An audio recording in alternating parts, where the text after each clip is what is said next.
guys, kasi hindi ko lang nalagay yung anong description. So, uulitin natin. Sa mga minors na to.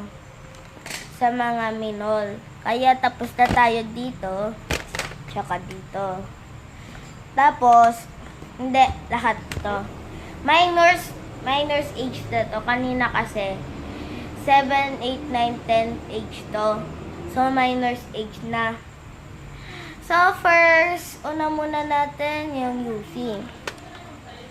Ito, ang pinakasikat. Made in China, Star Modal Air Gun. At ang pinakamasikat. Ito talaga ginagamit ng mga kabarkada. Pag pellet gun war. Ito ginagamit. So, ito yung magazine niya. Yan. So, ito po yung magazine niya. Tapos, dito lalabas. Minsan to nagja-jam. Tapos, yun. Ito next. Airsoft gun. Ano to? Desert Eagle. Colts PTFA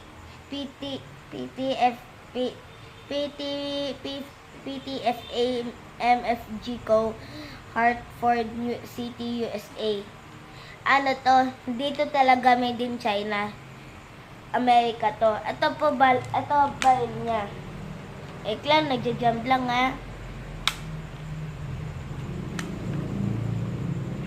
Nagja-jump to po kasi pa ate eh. Malakas to. Pero, itong putok niya talaga. So, next, kung pampasakitan na, dito ka na. AK-47. Ito, ang pinakasikat. Pero hindi ko na to papakita kasi kumakalat na kami. Pero malakas din to. Kung pinaka-pampasakitan, dito na tayo. Sniper. Ito, nabali lang. Pasensya na to pasensya na. So, malakas din to. Ito, scope niya. Di talaga siya nakikita kasi naka-laser.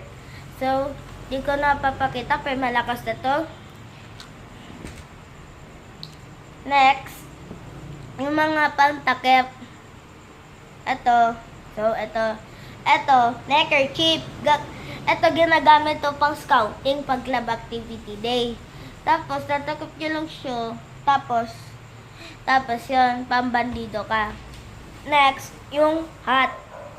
Ito yung hat.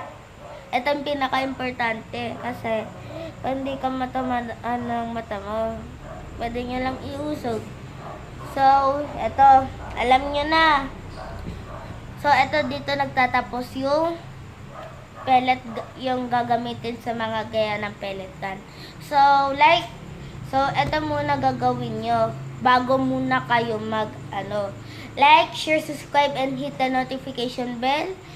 Tapos, gawin nyo na lang links nyo. Tapos, gawin nyo na lang, pwede man naman, kung ayaw nyo naman mag-subscribe, kung kahit ano sinabi ko, mag-comments lang kayo kung ayaw nyo o gusto nyo. Kasi, pasensya na po kasi konti lang to pinakita ko.